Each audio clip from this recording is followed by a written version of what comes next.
Hello everyone, this is Shreya Kotecha and I am a third year BBLLB student at Symbiosis Law School Nagpur, and to be honest, this is a disclaimer that I want to give you all कि ये video काफ़ी लंबा हो सकता है because this video has no script. ये एक raw video है जो मैं बना रही हूँ just to share with you all कि कैसे मैं लॉ नहीं करना चाहती थी एंड कैसे now I am in my 5th semester, almost half it done, and क्या उसमें मैंने सीखा है, क्या गलतियाँ करी है, कैसे मैंने सर्वाइव किया इन 5 सेमेस्टर्स को एंड अपने आगे के 5 सेमेस्टर्स को मैं कैसे सुधारने वाली हूँ। So this video is going to be about that. तो सबसे पहले ना हम इस क्वेश्चन पे आ जाते हैं कि क्या मुझे लॉ करना था या मुझे लॉ करना चाहिए था या मुझे चूज़ करना नहीं चाहिए था। तो देखो, 10th तक मेरे लाइफ में बहुत क्लियरेंस थी कि ओके मुझे जर्नलिज्म करना है, ऐसा करना है, वैसा करना है, सब सही था कि हाँ मैं 11th में ह्यूमैनिटीज़ लूँगी, मैं आगे जर्नलिज्म में जाऊँगी। बट जब 10th का एग्ज़ाम हुआ, एग्ज़ाम तो हुआ नहीं, कोविड बैच वाली थी, तो जब 10th हुआ मेरा रिजल्ट आया प्रीलिम्स के पेपर को लेकर, तो फिर धीरे धीरे आया कि मुझे कॉमर्स लेना, ह्यूमैनिटीज़ लेना है। बट फिर धीरे धीरे बहुत लोगों से सीखा, पूछा, बहुत सारे जर्नलिस्ट से बात करी एंड सबका मेजर कंटेंशन यही था, विच इज़ वेरी स्ट्रेंज, कि जर्नलिज्म की फील्ड में इतना मैं ग्रो नहीं कर पाऊँगी क्योंकि मेरा हमेशा से था मुझे करनी है क्रांति। मैं कुछ भी कर रही हूँ, मुझे उसमें क्रांतिकारी करनी है, मुझे पंगे लेने होते हैं, मुझे कहीं ना कहीं अपना चोच घुसानी होती है, टांग अड़ानी होती है। उन लोगों ने कहा कि अब वैसी सिचुएशन नहीं बची है एंड तुम नहीं कर पाओगी अभी इतना जो तुम्हें क्रांति करनी है। तो जर्नलिज्म और भी कई सारे फैक्टर्स थे कि मुझे नागपुर छोड़ने का इतना तब मन नहीं था, मैं डर रही थी नागपुर छोड़ने के लिए। नागपुर के बाहर ही था जर्नलिज्म को लेकर, दिल्ली मुंबई में ही ज़्यादा चीज़ें हैं जर्नलिज्म को लेकर। तो तब इतना सोशल मीडिया का ज्ञान भी नहीं था कि मैं अच्छा सोशल मीडिया इन्फ्लुएंसर बनूंगी कभी एक दिन। तो जर्नलिज्म के आइडिया को मैंने कर दिया था ड्रॉप एंड मैंने ले लिया 11th में आके कॉमर्स। तब मैं पूरी ब्लैंक थी लाइफ में 11th में कि मुझे करना क्या है, मुझे कुछ नहीं पता था कि मुझे क्या करना है। कोई मुझसे पूछता था, आई वॉज लाइक आई मैंने नहीं किया है फिगर आउट अभी तक। फिर आया 12th and I was like अब तो कोई डिसीजन लेना पड़ेगा लाइफ में। मैं सोचती रहती थी, पता है मैं ओवर थिंक भी करती थी तब बहुत ज़्यादा कि मुझे क्या करना है लाइफ में, मुझे नहीं पता, लाइक जेनुअनली मुझे नहीं पता था। फिर मैंने सी यू ई टी सुना कि हाँ ये नई चीज़ आई है एंड फिर मैंने सोचा कि मुझे डी यू जाना है, चलो डी यू जाते हैं, SRCC में एडमिशन लेंगे और ये सब करेंगे। बट फिर मुझे ये भी था कि CUET is a very tough exam and क्या मैं उसे क्लियर नहीं कर पाई तो मेरे पास प्लान भी कुछ भी नहीं रहेगा, मुझे कहीं ड्रॉप वॉप ना लेना पड़ जाए। I don't like this idea of drop year. मतलब मुझे ऐसा लगता है कि अपनी लाइफ का मैं एक साल वेस्ट कर रही हूँ, लाइक ये मेरा पर्सनल ओपिनियन है। तो ऐसा हुआ कि ठीक है सी यू टी करते हैं, सी के फॉर्म्स आए, सी के फॉर्म्स भर दिए। पर तब तक ऐसा था कि नहीं यार कुछ तो प्लान भी होना चाहिए बिकॉज सी इतना आसान नहीं होने वाला है। SRCC हर सी देने वाले बच्चे का सपना है, SRCC में एडमिशन मिलना बहुत मुश्किल है, बहुत सारी चीज़ें हो रही थी। तो मैंने कहा चलो ठीक है, मेरे पापा ने LLB करी हुई है, मेरी बहन एडवोकेट रही है, तो लॉ को मैं चांस दे सकती हूँ क्योंकि लॉ में तो मुझे क्रांति करने भी मिलेगी। तो मैंने कहा चलो ठीक है, NLU का तो ऑप्शन अब रहा नहीं, ना ही मुझे ड्रॉप लेना है क्योंकि जब तक मेरा प्लान बना लॉ करने का क्लैट के फॉर्म्स बंद हो चुके थे, ऑलमोस्ट शायद क्लैट हो भी चुकी थी, हाँ नवंबर दिसंबर में क्लैट हुई थी तो क्लैट ऑलमोस्ट हो भी चुकी थी। तो मैंने कहा कि NLU तो जा नहीं सकते, ठीक है अब बचता है हमारे पास सिम्बाइसिस। तो मैं सच बता रही हूँ, I am being very honest कि ये सब चीज़ें मेरे प्लेट में कभी थी ही नहीं, मेरा गोल्स कभी थे ही नहीं ये सब, and I just ended up here. तो मैं आती हूँ, मैंने दिया स्लैट का पेपर, CUET का भी पेपर दिया, बोर्ड्स के पेपर भी दिए, सारे पेपर दिए मई में। रिजल्ट आते एक एक करके, बोर्ड्स में आते हैं मुझे 95% कॉमर्स में। उसके बाद मुझे CUET में मैं कुछ नंबरों से अच्छे मार्क्स नहीं आते समझ लो CUET में, स्लैट में तो मेरा फर्स्ट लिस्ट में हो गया था एडमिशन। तो सबसे पहले मेरा था कि चलो ठीक है CUET को ड्रॉप कर दिया जाए, मतलब रिजल्ट आने से पहले ही कहीं ना कहीं मैंने CUET को ड्रॉप कर दिया था बिकॉज मेरा मन बहुत कम हो चुका था घर छोड़ने का, नागपुर छोड़ने का। मुझे था कि नहीं मुझे घर पे रहना है because I am a very kind of मुझे फैमिली फंक्शंस पसंद है, मुझे इधर टहलना घूमना फिरना बकैती करना बहुत पसंद है। तो मैंने कहा कहीं जा तो नहीं रही हूँ मैं, चलो स्लैट दे दिया है तो आ जाएगा उसमें मार्क्स। तो CUET को मैंने ड्रॉप कर दिया, 12th का रिजल्ट आ चुका था। फिर आती है स्लैट की बारी, स्लैट का फर्स्ट लिस्ट में नाम आ जाता है मेरा। फिर मैं हमारे इसमें वैट भी होता था, वैट दिया मैंने, वो ऑनलाइन ही था, हमें बस टाइप करके भेजना था उसमें। फिर होता है personal interview and I still remember personal interview में आज राजेश सर और वैदी मैम थे जो कि अभी मुझे पढ़ाते हैं। एंड मतलब इतना अच्छा लगता है वो देख कर कि उन लोगों ने मेरा पर्सनल इंटरव्यू लिया था एंड मैं उनके सामने हूँ, मैं पिछले 5 सेमेस्टर से उनके सामने हूँ, आई एम डूइंग थिंग्स, तो ये सब सुनकर अच्छा लगता है मुझे। एंड पर्सनल इंटरव्यू काफ़ी अच्छा गया उसमें। अब देखो मेरा एक एक्सपीरियंस ऐसा था कि मैंने स्लैट के लिए बहुत हवा में पढ़ाई करी थी, मुझे था कि हाँ निकल जाएगा मेरा स्लैट, इतना मेरे में दिमाग है लॉ वाला। तो जब पर्सनल इंटरव्यू और उन्होंने मुझसे पूछा रूल ऑफ लॉ क्या होता है, मुझे नहीं आता था। एंड जब बाद में मैंने पढ़ा रूल ऑफ लॉ, मैंने कहा ओ ये होता है रूल ऑफ लॉ, ये तो मुझे पता था। तो ऐसी कई चीज़ें आई उसमें कि उन्होंने मुझसे ऐसे ऐसे सवाल पूछे थे कि फॉर एग्जाम्पल आपके पास ऐसा केस आ रहा है, फॉर एग्जाम्पल आपके पास रेप का केस आ रहा है, आपको पता है कि उस आदमी ने रेप किया, तो क्या आप उसका केस लेंगे? मैंने कहा नहीं, नहीं लूँगी। मेरे अंदर का क्रांतिकारी इंसान जर्नलिस्ट जाग गया था ना मेरे अंदर का, नहीं नहीं लूँगी। पर उसका जवाब था कि नहीं, एक लॉयर का काम होता है कि सबका केस लेना, वॉट एवर इट वॉज। मैंने मेरी बहन से पूछा बाद में।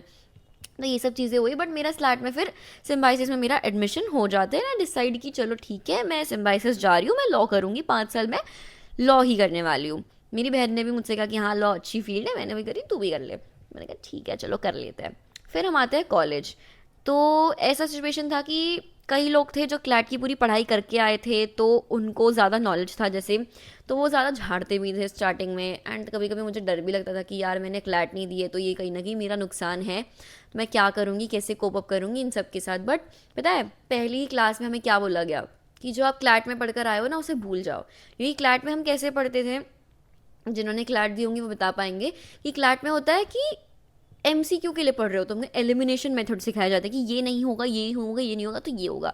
नहीं, लॉ इज़ अ सब्जेक्ट कि जहाँ पर तुमको डिटेल में जाना पड़ेगा। तो हमको पहली क्लास में क्लियर कर दिया गया कि सुन लो, क्लैट की पढ़ाई को रख दो बाजू में, भूल जाओ क्या पढ़ाया था उसमें, अभी तुमको यहाँ से बेसिक से स्टार्ट करना है। तो फर्स्ट ईयर में फर्स्ट सेमेस्टर में हमारा पहला सब्जेक्ट आता है कॉन्ट्रैक्ट लॉ। ठीक है, वो हमारा पहला लॉ सब्जेक्ट था एंड उसका पहला एग्जाम था ओपन बुक एग्जाम था। एंड हमें लग रहा था वाह open book, time pass, book लेके जानी, बैरक लेके जानी, सब कुछ होगा उसके अंदर। और फिर पेपर दे के आती हूँ मैं, जब मार्क्स आते हैं मुझे लिटरली 5 नंबर आए थे 10 में से। एंड मेरे अंदर का जो टॉपर बच्चा था ना, जिसने 10th में 99, 12th में 95, वो ऐसा कहीं ना कहीं वो हो गया कि ओ कि मैं कॉलेज में आ चुकी हूँ, अभी हाँ मैं टॉपर नहीं रहूँगी। तो कहीं ना कहीं मैं डिमोटिवेट हो गई थी। बट नहीं, जब मुझे पता चला, क्योंकि मुझे ऐसा था कि मुझे आंसर लिखते कैसे हैं लॉ में पता ही नहीं था। तो जब मुझे पता चला लॉ में आंसर्स कैसे लिखते हैं कि ओके आपको पहले इशू समझाना होता है, फैक्ट्स बताने होते हैं, फिर आपको एनालिसिस उसका प्रोविजंस के साथ करना होता है, आपको केस लॉ डालने होते हैं, तब धीरे धीरे चीज़ें समझ आने लगी। ठीक है, फिर मेरे मार्क्स भी थोड़े इंप्रूव हो गए। उसके बाद हमको सब्जेक्ट्स आए बीबीए के, एंड बीबीए के सब्जेक्ट्स ऐसे थे कि ठीक है नॉर्मलाइज सब्जेक्ट से, वही अकाउंट्स था, वही बीएसटी जो अपने 11th-12th में पढ़ा है, वही सब चीज़ें थी। फिर फर्स्ट सेमेस्टर में ही हर एक बच्चे के सपने की तरह मैंने भी कल्चरल सेल ज्वाइन किया। सो कल्चरल सेल मैंने ज्वाइन किया, उसमें हमने इवेंट्स करवाए, सब कुछ करवाया। बट कहीं ना कहीं मुझे लगा कि okay I am not made for this right now. तो फिर फर्स्ट सेमेस्टर में मेरा कोई ना ही इंस्टाग्राम पेज था ना ही कुछ था, I was very low key and I was just trying to adjust to the environment. फिर हम आते हैं अपने सेकेंड सेमेस्टर में। सेकेंड सेमेस्टर में मैंने चालू किया अपना ये पेज। ठीक है, उसकी छुट्टियों में जब इंटर्नशिप ब्रेक होता है तो उसमें मैंने चालू किया अपना ये पेज। एंड उसमें मैंने धीरे धीरे कंटेंट डाला। पहले मुझे डर भी लगा कि मैं क्या डाल रही हूँ, क्यों डाल रही हूँ, क्यों कर रही हूँ ये सब मैं। बट फिर मैंने डालना स्टार्ट किया एंड सेकेंड सेमेस्टर में काइंड ऑफ मैं बहुत ग्रो करी। मैंने बहुत डेली व्लॉग्स बनाए, सब कुछ किया। एंड सेकेंड सेमेस्टर में मेरे 3000, 4000, 5000, 6000 इतने सबके फॉलोअर्स हो गए थे। ठीक है, फिर उसके बाद आता है सेकेंड सेमेस्टर में इवेंट्स हुए, कल्चरल सेल में मैंने काम किया एंड ये सब चीज़ें हुई। एंड फिर आते हैं हमारी सेमेस्टर एंड एग्ज़ाम्स। तो पहली जब फर्स्ट सेमेस्टर की एग्ज़ाम हुई थी हमारी, उसमें आउट ऑफ नोवेयर मेरे 8.85 जीपी आ जाता है एंड मैं अपनी क्लास की सीआर बन जाती हूँ। एंड सीआर बनकर ऐसा हो जाता है कि पहले लगा वाह वाह वाह माय गॉड ये क्या हो गया है, यहाँ मैं तो यहाँ पे भी टॉपर बन गई। मुझे तो नहीं बनना था कॉलेज में आके टॉपर, मतलब मुझे ऐसा था कि मुझे बकैती करनी है कॉलेज में जाके। मैंने बहुत पढ़ लिया 12th तक, बहुत घिस घिस के पढ़ाई कर ली, अब मुझे बकैती करनी, लेकिन यहाँ तो मैं टॉपर आ गई। फिर मैं सीआर बन गई, फिर मैंने अपने दोस्तों को बहुत बचाया सीआर बन के। एंड पर फिर मुझे ये भी समझ आया कि ओके फाइन। सेकेंड सेमेस्टर में फिर आता है हमें कॉन्स्टिट्यूशनल लॉ। कॉन्स्टिट्यूशनल लॉ ऐसा था कि that was the first subject जिसने हमें ऐसा वो कराया, सर रियलिटी चेक दिया कि ब्रदर लॉ इज़ डिफ़िकल्ट। तो कॉन्स्टी लॉ में हमने सब कुछ पढ़ा, इतने सारे नए नए केस लॉज आए, कितने सारे नए नए चीज़ें आई, अलग अलग तरह के से हमने इंटरप्रिटेशन करना सीखा, थोड़ा बहुत टॉट्स पढ़ा हमने। एंड फिर जब मैं सेकेंड ईयर में आई तो सेकेंड ईयर में कहीं ना कहीं मेरा एक वो बन चुका था बेस कि okay she has an Instagram page, she is in cultural cell and she is the CR of the class.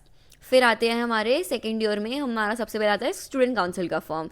Second year में मैंने भरती हूँ मैं स्टूडेंट काउंसिल का फॉर्म। ठीक है, मैंने पीआर मीडिया में भर दिया। एंड उसके बाद डीओटी फॉर्म हुआ, डिजिटल आउटरीच टीम आई, मैंने उसमें भी मेंबर का भर दिया। देन मैंने कल्चरल सेल छोड़कर I went to legal aid cell. मुझे लगा कि ठीक है मुझे एक्सप्लोर करना चाहिए लाइफ में, ऐसा नहीं कि मैं एक ही सेल में रह जाऊँ, तो मैं गई लीगल एड में। मैंने लीगल एड का भी फॉर्म भरा। तब तक समझ लो मेरे भाई की शादी थी तब, हाँ, जुलाई में मेरे भाई की शादी भी थी। तो उसके बाद मेरा कॉलेज थोड़ा मिस हो गया था, तो मैं आई एंड तब तक मेरे ऑलमोस्ट 10 के फॉलोअर्स हो चुके थे इंस्टाग्राम पे, तभी तभी हुए थे जब काउंसिल का मेरा चल रहा था ये। फिर काउंसिल में मुझे लगा था मैं कोहेड के लिए अकेली लड़की हूँ तो मैं कोहेड बनूंगी, बट हेड में इतने सारे लोगों के बाद भी मेरा इंटरव्यू में सबसे ज़्यादा मार्क्स आए थे, तो मैं पीआर मीडिया की हेड बन गई थी सेकेंड ईयर में ही। एंड मतलब वो बहुत ही ज़्यादा शॉकिंग था मेरे लिए, मैं हेड बन चुकी थी पीआर मीडिया की। मैं डीओटी की मेंबर थी और मैं लीगल एड की भी मेंबर थी। लीगल एड की मेंबर थी क्योंकि मैंने लीगल एड में पहले वॉलंटियर किया था, because through my page I use to promote events कुछ सेल्स के जो मुझसे आके अप्रोच कर देते, मैं उनकी हेल्प कर देती कि अगर उसमें कोई मेरे पहचान के अच्छे सीनियर्स वगैरह हो तो ऐसे ऐसे मैं करती थी। तो लीगल एड में मैंने शास्त्र सभा वगैरह में पार्टिसिपेट, मतलब एज अ वॉलंटियर पहले पार्टिसिपेट किया था। फिर उसके बाद जब मैं लीगल एड की मेंबर बनी, मैंने वहाँ पे भी पीआर का काम संभाला, एंड डीओटी में भी हम लोग पीआर का ही काम करते थे, मतलब मेरा मेजर एक वो बन चुका था पीआर। फिर काउंसिल बनी and the first thing that happened in my life was कि मैंने हमारे कॉलेज के डायरेक्टर सर के साथ एक वीडियो शूट किया फॉर एडमिशन्स ऑफ स्लैट। तो that was a very big opportunity जो मुझे मिली थी। एंड काउंसिल में मैं हेड बन चुकी थी, को हेड बोल रही हूँ सॉरी, मैं हेड बन चुकी थी पीआर मीडिया की। मैंने डायरेक्टर सर के साथ एक रील बना ली थी। फिर डीओटी के थ्रू हमने लॉ कास्ट, जो कि कॉलेज का पॉडकास्ट था, वो लॉन्च किया and I got an opportunity to host that podcast thing. एंड सबसे पहला मैंने पॉडकास्ट किया एडवोकेट स्वागत अहमद किरमानी के साथ, जो कि बैंगलोर के एक लॉ फर्म के पार्टनर है। एंड वो एक्सपीरियंसेस मेरी लाइफ के ऐसे थे कि कहीं ना कहीं मेरे अंदर का जो जर्नलिस्ट बच्चा था ना, जो 10th स्टैंडर्ड में जर्नलिज्म करना चाहता था, वो कहीं ना कहीं बहुत बाहर आया उस चीज़ से, बिकॉज मुझे बोलने मिल रहा था, मुझे करने मिल रहा था जो मुझे चाहिए था। कैमरे के सामने मैं बोल रही थी एंड मेरा इंस्टाग्राम भी अच्छा ग्रो कर रहा था। तब मैंने व्लॉगिंग, तब मेरा मेजर वो सब कुछ व्लॉगिंग पे था कि मैं रोज़ डेली व्लॉग्स डालती थी। आई वॉज सो कंसिस्टेंट कि मैंने 300-400 दिन मैंने डाले हैं, रोज़ व्लॉग्स डाले हैं। एंड धीरे धीरे ना फिर जब 11,000 12,000 15,000 फॉलोअर्स हुए सेकेंड थर्ड सेमेस्टर्स में ही, तो कहीं ना कहीं मेरे को ऐसा फील भी होने लगा कि हाँ लोग जेलस हो रहे हैं, लोगों की तरफ से मुझे नेगेटिव वाइब्स भी आने लगी। मैंने कई बुरे कमेंट्स सुने अपने बारे में कि ऐसी वैसी बकवास जो होती है वो सुनी। पहले मुझे बहुत अफेक्ट करी वो चीज़ें। मैंने पहले आई try to be calm, I was that confident girl, I try to be very calm, but कहीं ना कहीं टाइम आता है आप सबकी लाइफ में कि you just want to give up, कि नहीं ब्रो मुझे नहीं करना ये सब, इतना मैं नेगेटिविटी नहीं झेल पाऊंगी। And I lost some friends, I lost some people of my life, and then I realize कि ओके फाइन, अगर वो मुझे सपोर्ट नहीं कर सकते मेरे किसी पैशन में, मेरी किसी हॉबी में, so it's fine, it's okay. And it's a part of life कि लोग आएंगे आपकी लाइफ में, लोग आपसे जलेंगे, लोग जाएंगे भी। And second semester, third semester, fourth semester was like, जब मैं सेकेंड ईयर में आई तो ऐसा भी हुआ कि कहीं ना कहीं चीज़ें बहुत ज़्यादा बदल चुकी थी। मैंने 2-3 पॉडकास्ट कर लिए थे, मैंने कॉलेज के लिए बहुत सारा काम कर लिया था डीओटी के थ्रू, सब कुछ मैंने बहुत पीआर का काम कर लिया था सेकेंड ईयर में। फिर जब सिमजशन आया, हमारा नेशनल फेस्ट आया, उसमें मेरी बहुत जिम्मेदारियाँ थी। And let me tell you कि तब मैंने लिटरली सिमजशन के टाइम 40 दिन में पीआर ने 40 रील्स बनाई होगी, हर दिन रील गई है सिमजशन के टाइम जो हमारा नेशनल फेस्ट था। उसके बाद हमने सेकेंड ईयर में फैमिली लॉ पढ़ा, कॉन्स्टी लॉ ख़त्म किया, फैमिली लॉ 2 पढ़ा, and it was such a great experience. फिर इंटर्नशिप्स भी करी उस टाइम मैंने जब पहली बार हाई कोर्ट में इंटर्नशिप करी, तो मैं पहली बार हाई कोर्ट गई, मुझे लगता था कि हाई कोर्ट ऐसे कोई जा ही नहीं सकता है, बट देन आई रियलाइज कि okay anybody can go, just have to maintain the decorum, you just have to maintain the court mannerism and then you can go. High court का experience काफ़ी अच्छा रहा था। फिर जब सेकेंड ईयर ख़त्म हुआ, ओके इसका भी एक इंटरेस्टिंग पार्ट ये था कि मैं फर्स्ट सेमेस्टर के एग्ज़ाम के बाद मैं सीआर बनी, सेकेंड सेमेस्टर के एग्ज़ाम के बाद मैं सीआर बनी, मैं 2 बार सीआर बनी। बट थर्ड सेमेस्टर में हुआ कि मेरे ऊपर काम की जिम्मेदारियाँ आ चुकी थी, because I was in council, I was in DOT, I was managing my page. उस वजह से पढ़ाई पर मैं इतना ध्यान नहीं दे पाई। तो मैं literally I will tell you, मैं 0.07 नंबर से, जीपीए से आधे नंबर से समझ लो पेपरों में मैं सीआर नहीं बन पाई। And that was also a turning point for me कि मैं सीआर नहीं बनी, बिकॉज मैं स्टार्टिंग से सीआर थी, बट ठीक है। देन फोर्थ सेमेस्टर में मैं नहीं बन पाई क्योंकि काम बहुत थे, मेरे नेशनल फेस्ट था, सिमजशन कराना था, ये सब चीज़ें जिम्मेदारियाँ थी मेरे ऊपर, आई वोंट डिनाई। एंड कहीं ना कहीं मैं फंस जाती थी, सोशल मीडिया भी मुझे संभालना था। एंड एट दिस पॉइंट जब सेकेंड ईयर में मैं आई, ऑलमोस्ट मेरे फोर्थ सेमेस्टर में सोशल मीडिया से मैं पैसा कमाने लगी थी।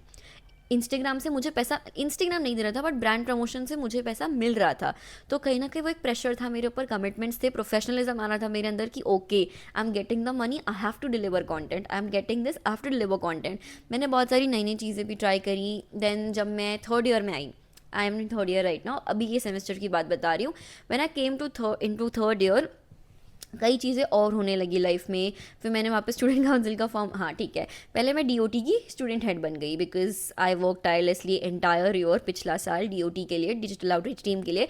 तो मैं कॉलेज की डीओटी के तरफ से हेड बन गई.